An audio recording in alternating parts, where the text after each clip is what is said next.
महाकारुणिक तथागत भगवान बुद्ध भगवंतांनी उपदेशिलेला सद्धम्म तथा या सद्धम्माचा प्रचार आणि प्रसार करणारा पूजनीय भिक्खू संघ जगातील 3 महान रत्न बुद्ध, धम्म आणि संघ रत्नांना त्रिवार अभिवादन करतो. बोधिसत्व डॉक्टर बाबासाहेब आंबेडकर यांच्या समग्र धम्मक्रांतीमध्ये सदैव समर्पित राहून आजच्या या मंगलमय प्रसंगी या ठिकाणी उपस्थित आपण सर्व धम्म उपासक उपासिका आपल्या सर्वांप्रती अनंत अनंत मंगलकामना अर्पण करतो आणि आजच्या ग्रंथपाठाला सुरुवात करतो. कालच्या ग्रंथपाठामध्ये आपण जीवकाची धम्मदीक्षा कशी झाली हे बघितलं. भगवान बुद्धांचा फिजिशियन म्हणजे भगवान बुद्धांचा डॉक्टर असणारा सुप्रसिद्ध असा त्रिरत्नावर श्रद्धा असणारा संघसेवक झालेला जीवक ज्याची धम्मदीक्षा कशी झाली हा सगळा साधंत इतिहास आपण कालच्या ग्रंथपाठामध्ये बघितला. भगवान बुद्ध राजगृहामध्ये सध्या विहार करीत आहेत, कारण ह्या ज्या काही घटना आपण बघितल्या ह्या सगळ्या घटना राजगृहामध्ये घडलेल्या आहेत किंवा राजगृहाच्या आसपास आजूबाजूला घडलेल्या घटना आहेत. जसं काश्यप बंधूंची धम्मदीक्षा, राजा बिंबिसाराची धम्मदीक्षा, अनाथपिंडक किंवा जीवक, ह्या सर्व घटना राजगृहामध्ये घडलेल्या आहेत.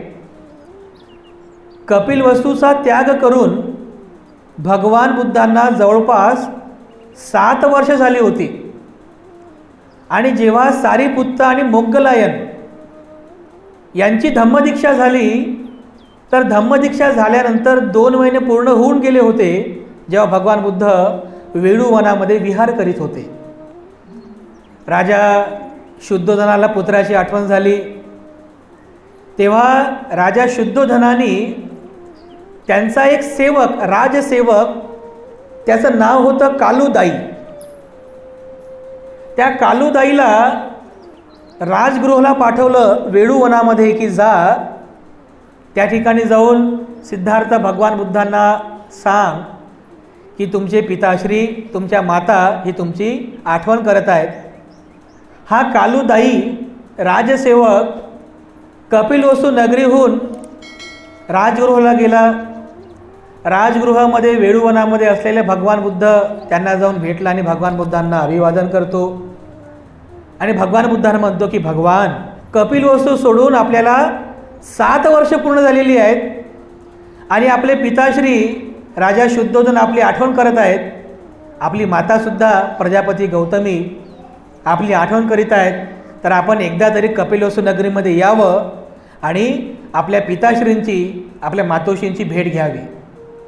तेव्हा अशा प्रकारे हा संदेश ऐकल्यानंतर भगवान बुद्ध भिक्खू संघासहित 7 वर्षांनंतर कपिलवस्तू नगरीकडे निघतात आपल्या परिवाराची भेट घेण्यासाठी. त्यावेळेस भगवान बुद्धांसमवेत भिक्खू संघ असतो. भिक्खू संघामध्ये सारीपुत्त असतात, महामोग्गलायन असतात. ह्या सर्वांना घेऊन भगवान बुद्ध कपिलवस्तूकडे निघालेले आहेत. त्या कपिलवस्तू नगरीच्या प्रवेशद्वारावर भगवान बुद्ध आलेले आहेत. तर त्यांची वाट पाहत असलेला राजा शुद्धोधन त्याचा संपूर्ण परिवार सिद्धार्थाची म्हणजे भगवान बुद्धांची वाट पाहत आहेत की 7 वर्ष झाले भगवान बुद्धांना म्हणजे सिद्धार्थाला बघितलं नाही. सिद्धार्थाने गृहत्याग केला, आता कसा असेल सिद्धार्थ, कसा असेल माहीत नाही. तर भगवान बुद्ध कपिलवस्तू नगरीमध्ये आले आणि विनयाप्रमाणे भिक्खू संघासहित हातामध्ये भिक्षापात्र घेतलं आणि भिक्षापात्र घेऊन ते भिक्षाटन करीत होते. तर नगरामध्ये कपिलवस्तू नगरामध्ये भिक्षाटन करीत असताना महलातूनच राजा शुद्धोधनाने पाहिलं की अरे माझा पुत्र सिद्धार्थ हातामध्ये भिक्षापात्र घेऊन माझ्याच नगरामध्ये कपिलवस्तूमध्ये भिक्षा मागित आहे. हे शोभेचं नाही आहे, हे योग्य नाही आहे. असा विचार करून राजा शुद्धोधन लगेच खाली उतरला आणि भगवान बुद्धांजवळ गेला आणि भगवान बुद्धांना म्हणतो की अरे सिद्धार्थ, हे काय करतोस? अरे पुत्रा, हे काय करतोस? हे तुझंच नगर आहे, हे तुझंच नगर आहे, तू क्षत्रिय आहेस आणि हातामध्ये भिक्षापात्र घेऊन तो अशा दारोदारी भिक्षा मागणं हे शोभत नाही. माझा मान कमी करतोस का? माझा जो सन्मान आहे कमी करतोस का? भगवान बुद्ध म्हणाले की पिताश्री राजेश्वर, मी आता पूर्वीचा सिद्धार्थ राहिलेलो नाही, मी आता तथागत झालेलो आहे, मी बुद्ध झालेलो आहे आणि भिक्षा मागणे ही बुद्धाची परंपरा आहे. कारण आतापर्यंत जेवढेही बुद्ध झालेले आहेत सगळे बुद्ध हातामध्ये भिक्षा घेऊन, भिक्षापात्र घेऊन भिक्षाटन करूनच आपली उपजीविका करतात. हा माझा धर्म आहे, हे माझं कर्तव्य आहे, कारण मी बुद्धाचा वंशज आहे. राजा शुद्धोधनाने खूप विनंती केली, परंतु भगवान बुद्ध तर बुद्धाचे वंशज होते, त्यामुळे त्यांनी राजा शुद्धोधनाने जे बोलले त्यांना स्वीकार केलं नाही. पण तेवढी राजा शुद्धोधनाने भगवान बुद्धांना दुसऱ्या दिवशी भोजनाचं निमंत्रण दिलं की भगवान, पुढील दिवशी आपण आमच्याकडे भोजनाकरिता यावं. भगवान बुद्ध आणि भिक्खू संघासमवेत भगवान बुद्ध आणि भिक्खू संघ दुसऱ्या दिवशी राजा शुद्धोधनाकडे भोजनासाठी गेले. जेव्हा ते भोजनासाठी गेले, राजा शुद्धोधनाने त्यांचं स्वागत केलं. माता महाप्रजापती गौतमीसुद्धा होत्या. भोजनदान झाल्यानंतर त्या ठिकाणी बसलेले जे भगवान बुद्ध बसलेले होते, तर आतमधल्या दालनातून यशोधरा भगवान बुद्धांना पाहत होती, म्हणजे त्यांची पत्नी सिद्धार्थाची. भगवान बुद्धांना ती पाहत होती आणि भगवान बुद्धांना पाहत असतानाच तिचा पुत्र 7 वर्षांचा राहुल हा सुद्धा भगवान बुद्धांना पाहत होता. ती आपल्या राहुलाला कडेवर उचलते आणि कडेवर उचलून लांबूनच ती सांगते असं बोट करून, हे बघ, ते जे त्या ठिकाणी बसलेले आहेत ना, ते तुझे पिता आहेत. राहुलाला वाटलं की हे माझे पिता आहेत. मला तर असं वाटायचं की राजा शुद्धोधनच माझे पिता आहेत. राहुलाला असं वाटायचं की राजा शुद्धोधनच माझे पिता आहेत. मग यशोधरा म्हणते की नाही, ते तुझे पिता नाही आहेत, तुझे पिता ते आहेत. मग अशा प्रकारे यशोधरा म्हणते की जा आणि जाऊन आपल्या पित्याला वारसा माग. तो पुत्र राहुल बालपावलांनी आपले पिता म्हणजे भगवान बुद्धांकडे जातो आणि भगवान बुद्धांच्या अगदी छायेच्या अंतरात गेल्यानंतर, अगदी छायेच्या अंतरामध्ये गेल्यानंतर अगोदर पहिला शब्द म्हणतो की भगवान, तुमची छाया किती मृदू आहे, तुमची छाया किती सुखदायक आहे. असं वाटतं की जीवनभरपर्यंत या छायेमध्येच राहावं. भगवान बुद्धांची छायासुद्धा इतकी सुखदायक होती. ते त्यांच्या व्यक्तिमत्वाचा, त्यांच्या बुद्धत्वाच्या ज्ञानाचा तो प्रभाव होता. ते म्हणतात की तुम्ही माझे पिता आहात ना, मग माझा जो वारसा आहे तो माझा वारसा मला द्या. मग भगवान बुद्ध बाजूला उभे असलेल्या सारीपुत्ताला म्हणतात की सारीपुत्ता, हा राहुल आपला वारसा मागतोय, पण जे धन कधीतरी संपणारं आहे, ज्याच्या अतिसंचयाने माणूस दुःखी होतो, अशा दुःख देणाऱ्या, त्रास देणाऱ्या या धनसंपत्तीचा वारसा मी माझ्या पुत्राला कसा देऊ? पण अशी संपत्ती माझ्याकडे आहे की ज्या संपत्तीचा कधीही नाश होणार नाही, उलट ज्याचा अंगीकार केल्याने तो दीर्घ काळापर्यंत सुखी होशील, अशी धम्माची संपत्ती, सद्धम्माची संपत्ती माझ्याकडे आहे. ती तुला पाहिजे का? 7 वर्षाच्या राहुलाला काय समजलं? 7 वर्षाचा राहुल म्हणे की हो, मला द्या. आणि त्याच क्षणाला भगवान बुद्ध बाजूला असलेल्या सारीपुत्ताला सांगतात की सारीपुत्ता, याला दीक्षित करा, याला प्रवज्जित करा. आणि त्यावेळेला 7 वर्षांचा राहुल, भगवान बुद्धांचा पुत्र 7 वर्षांचा राहुल हा दीक्षित होतो. सारीपुत्त म्हणते त्याला दीक्षा देतात, प्रवज्जा देतात आणि मग राहुलही नंतर ध्यान, मनन, चिंतन करून पुढे अरहंत पदाला प्राप्त होतो. म्हणजे अशा प्रकारे या संपूर्ण परिवाराची भेट घेतली. पिता राजा शुद्धोधन, माता राणी, महाप्रजापती गौतमी, पत्नी यशोधरा आणि पुत्र राहुल या सर्वांची भेट घेतल्यानंतर आणि आपले मित्रमंडळी सर्वांना सुखाचा उपदेश केल्यानंतर भगवान बुद्ध परत राजगृह नगरीला निघून गेले. जेव्हा भगवान बुद्ध राजगृह नगरीला निघून गेले तेव्हा कपिलवस्तूंचे सर्व शाक्य लोक एका ठिकाणी जमले आणि त्यांनी बैठक बोलवली आणि बैठकीमध्ये असा निर्णय घेतला की बघा, दुरून दुरून भगवान बुद्धांच्या संघामध्ये लोक प्रवचित होऊ लागलेले आहेत आणि आपण तर प्रत्यक्ष भगवान बुद्धांच्या वंशाचे आहोत, भगवान बुद्धांच्या कुळातले आहोत, तर आपल्या प्रत्येक शाक्य परिवारातला एक एक तरुण मुलगा हा भिक्षू झाला पाहिजे. अशा प्रकारचा निर्णय त्या शाक्यांच्या बैठकीमध्ये घेण्यात आला की प्रत्येक शाक्य परिवारातला एक तरुण मुलगा हा भिक्षू झाला पाहिजे, असा निर्णय झाला. या निर्णय झाल्यानंतर त्या बैठकीमध्ये महानामसुद्धा एक शाक्य तरुण होता. म्हणजे महानाम म्हणजे चुलत भाऊ, भगवान बुद्धांचे सिद्धार्थाचे चुलत भाऊ. म्हणजे भगवान बुद्धांना सिद्धार्थाचे जे चुलते होते, 4 चुलते होते, त्यापैकी एक चुलता होता, त्यांचं नाव होतं अमितोदन. त्या अमितोदनला 2 मुलं होती, एकाचं नाव महानाम आणि एकाचं नाव होतं अनिरुद्ध. तर त्या बैठकीमध्ये तो महानामसुद्धा होता आणि मग त्याने निर्णय घेतला, ठीक आहे आता मी भिक्षू होतो, घरी जातो आणि आईवडिलांना सांगतो. विचार करत करत तो घरी आला. त्याचा भाऊ होता अनिरुद्ध.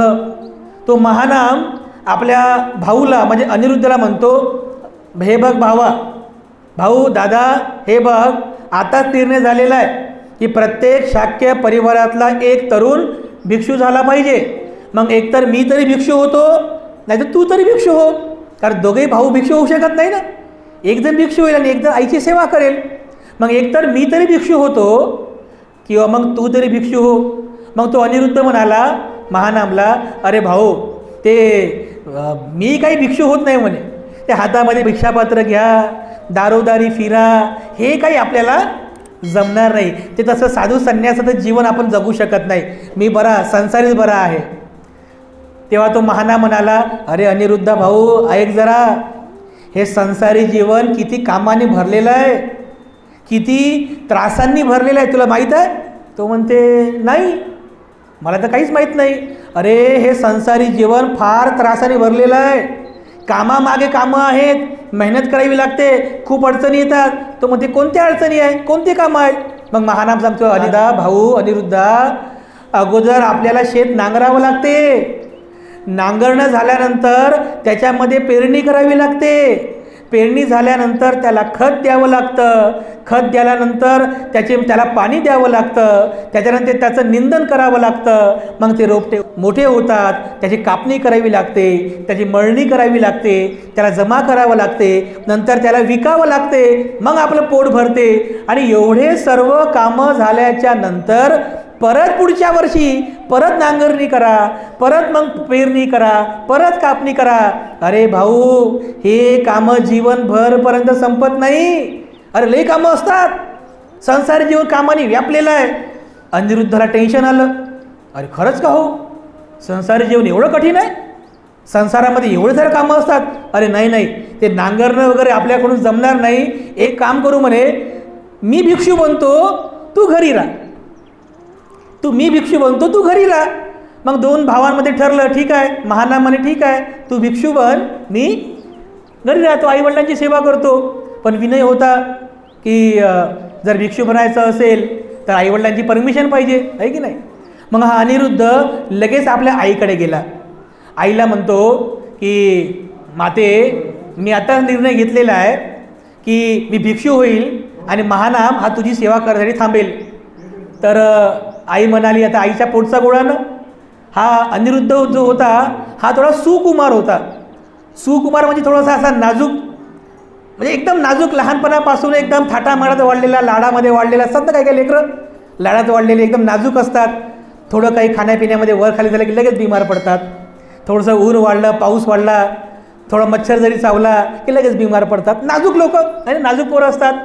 तर हा अनिरुद्धसुद्धा सुकुमार होता, नाजूक होता. तर आईला वाटलं माझा पोरग, अरे हा सुकुमार आहे, तो कसा काय भिक्षू जीवन जगू शकेल? तो म्हणते नाही नाही, तू भिक्षू बनू नको, अरे तू माझ्या लाडाचा आहेस, तू जर भिक्षू झाला तर माझी सेवा कोण करेल, मी जगू शकणार नाही तुझ्या विना, तू जाऊ नकोस.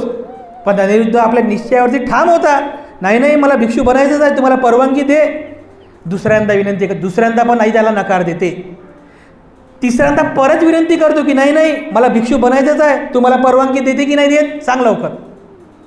आई म्हणाली, आईने असा विचार केला की माझा पोरगा काही ऐकत नाही आहे, याला भिक्षू बनण्याचा निश्चयच घेतलेला आहे याने, तर काही करून याच्या मनातला हा भिक्षू बनण्याचा विचार काढायचा, हा भिक्षू बनू नये.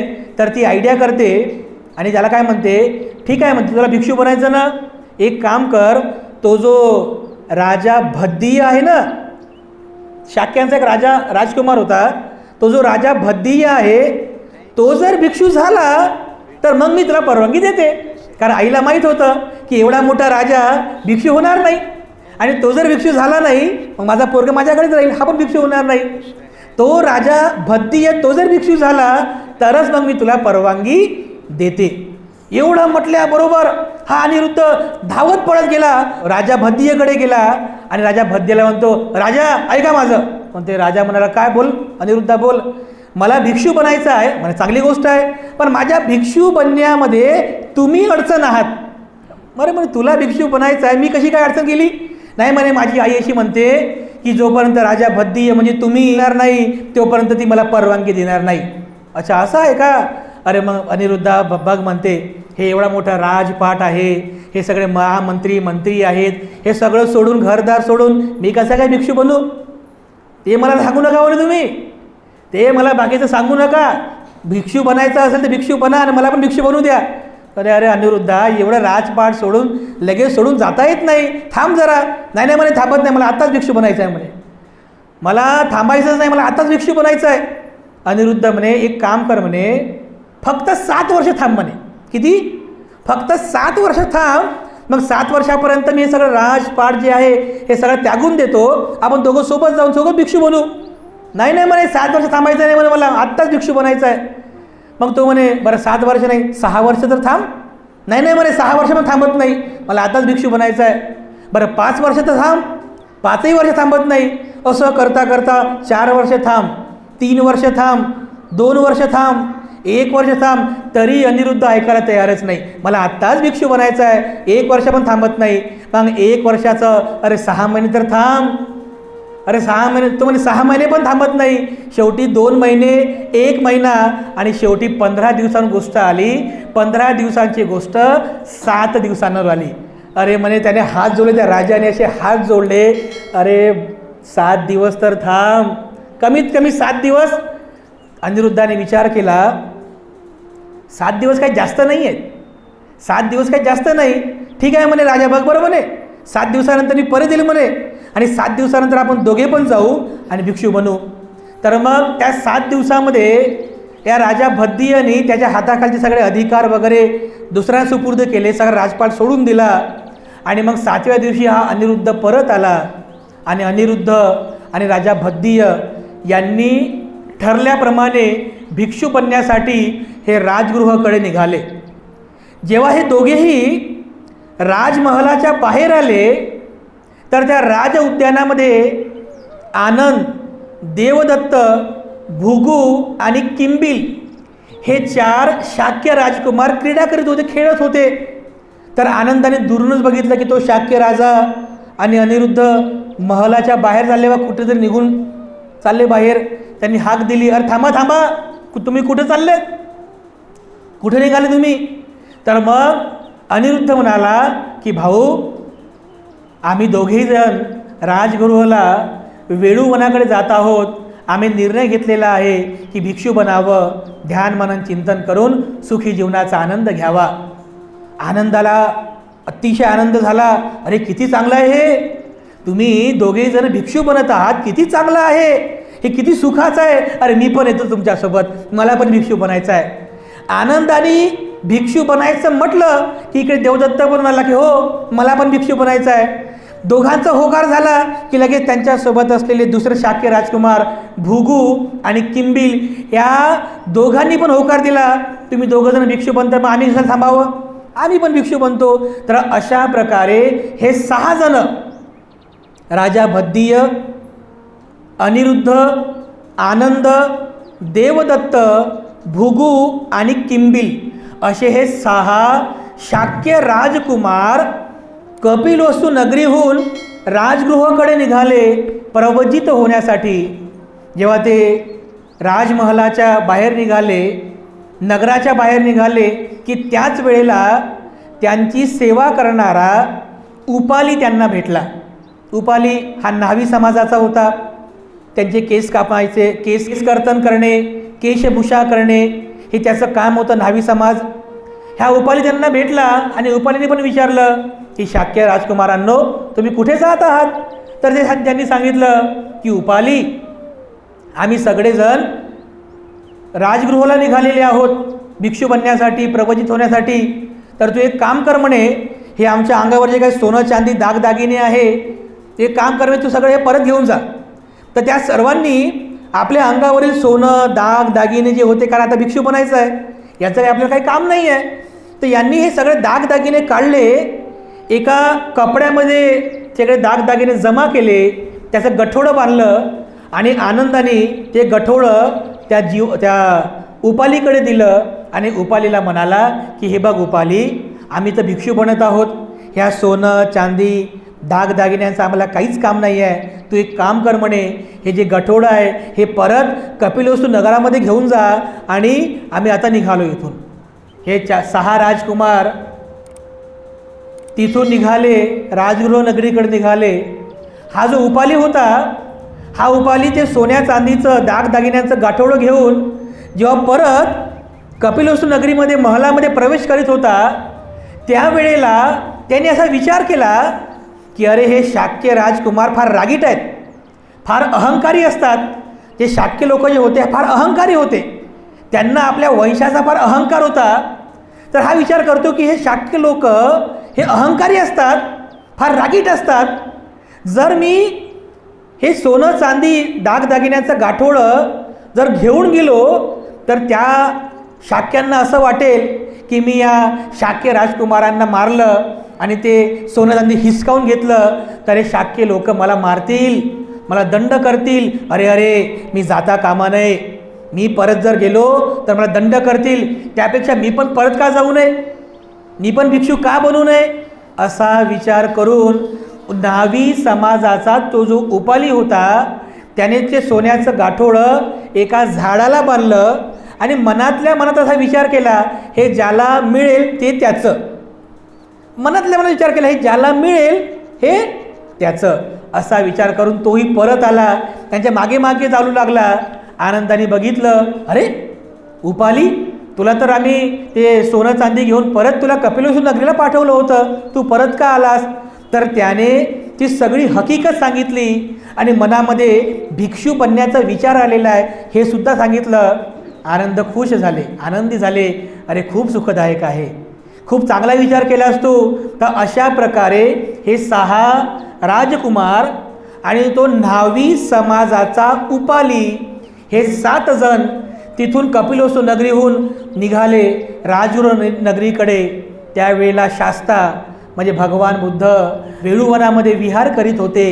हे 7ही जण त्या वेळूवनामध्ये गेले, भगवान बुद्धांना अभिवादन केलं आणि भंते आनंद पुढाकार घेतात आणि म्हणतात की भगवान, आम्हा सर्वांना प्रवजित करावं, पण एक विनंती आहे भगवान, आपणास एक विनंती आहे भगवान.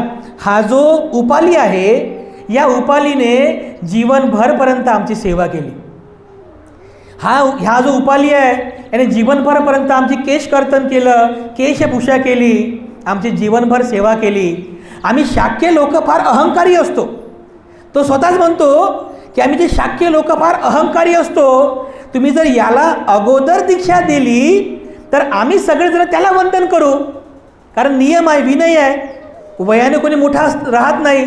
जो अगोदर दीक्षा घेतो तो मोठा होतो, जो अगोदर उपसंपदा करतो तो ज्येष्ठ होतो. आनंद म्हणतात की याला अगोदर दीक्षा द्या आणि नंतर आम्हाला, की जेणेकरून आमचा अहंकार कमी होण्यासाठी, आमचा गर्व कमी होण्यासाठी आम्ही त्याला वंदन करू, तो आमच्यापेक्षा ज्येष्ठ होईल.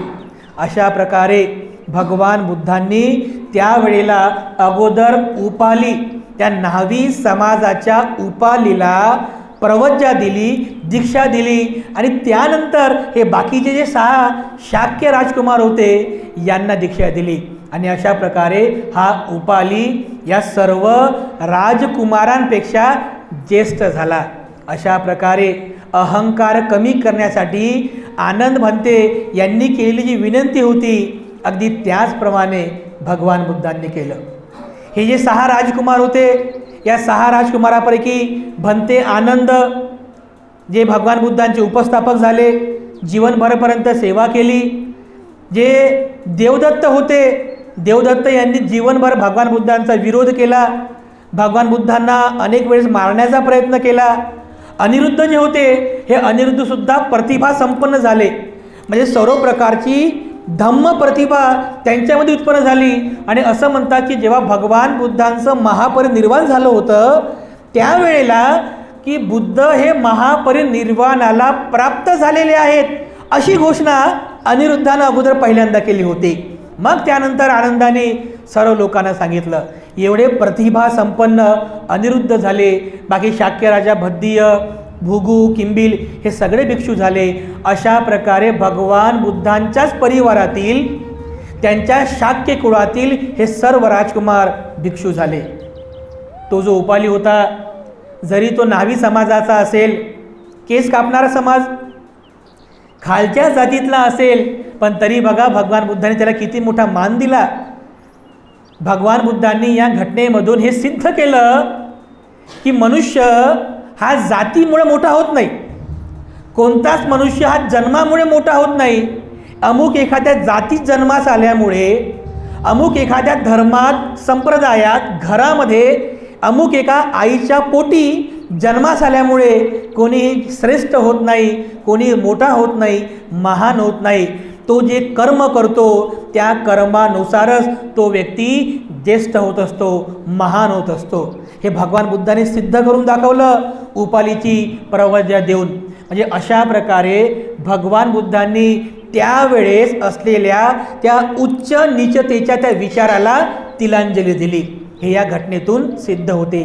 आणि सगळ्यात महत्त्वाची गोष्ट, हा जो उपाली होता, हा उपाली म्हणजे बौद्ध साहित्यामध्ये असं सांगितलेलं आहे की विनयामध्ये जे अग्र होते, विनय भगवान बुद्धांनी शिकवलेले जे 227 विनय होते कुसंघाचे, या विनयामध्ये भंते उपाली सर्वात अग्र होते.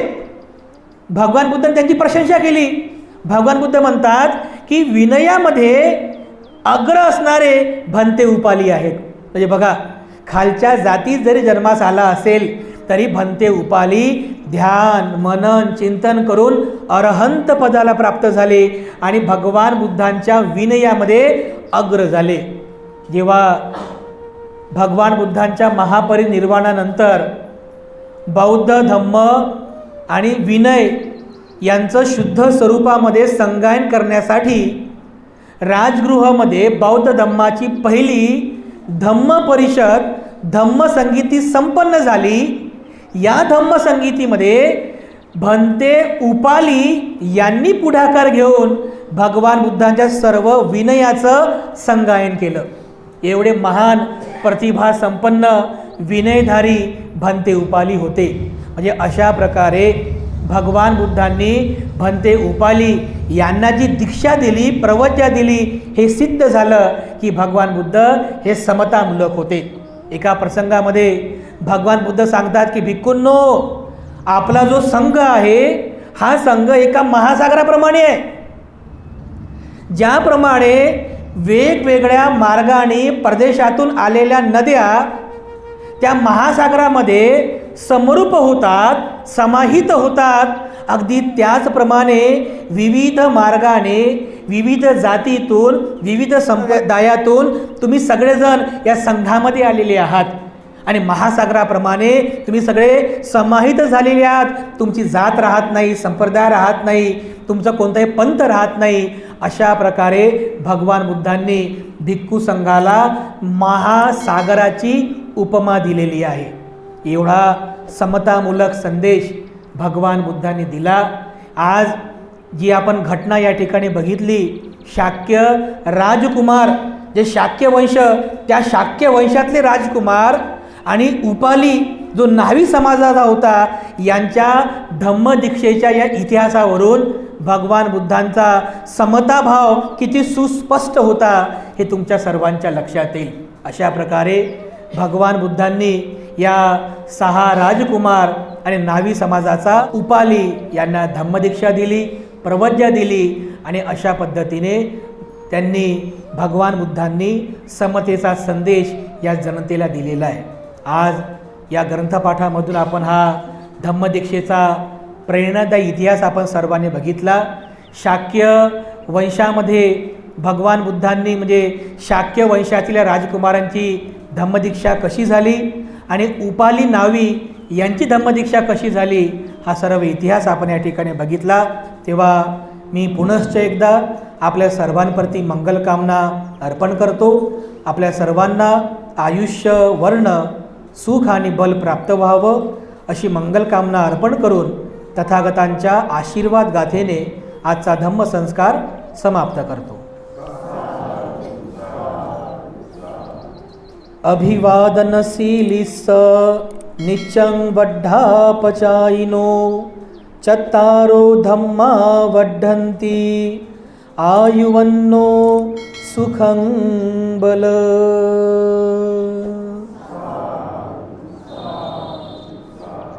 बुद्धं नमामि, धम्मं नमामि, संघं नमामि, अहं वंदामि सर्वदा.